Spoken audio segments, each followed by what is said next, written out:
kaibigan, try mo lang maging positibo sa buhay.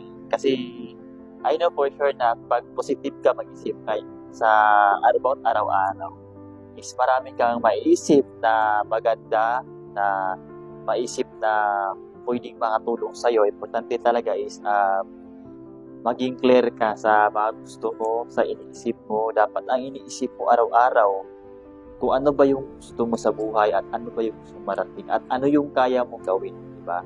Kasi yun, marami kang mga makikita or dumating sa'yo, either blessings man yan. Basta maging positibo ka lang at maging grateful ka ng everyday, kaibigan. Kasi lahat ng blessings, at actually, hindi naman lahat ng blessing is yun ang kasi may iba din ay may mga tao na blessings para sa'yo, or ito, may mga bagay din na blessing din po sa'yo kung yan ang ibigay sa'yo.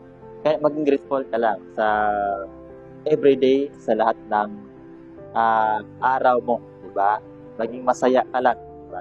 Yun na importante, maging positibo ka sa buhay, kasi pag positibo ka sa buhay, yung resulta na gusto mong magkaroon ka is positibo din ibigay sa'yo ng higher creator. Basta magtiwala ka sa sarili mo, tuloy-tuloy ka lang kung ano yung ginagawa mo, kaibigan. Kasi I know for sure kung ano ba yung narating ng mga taong saan ka na-inspired, na nakikita mo sa social media, yun din po ang buhay nag-aantay sa'yo pagdating na araw maging deserve mo na yun. So, yun lang, kaibigan. So, with that, thank you and God bless.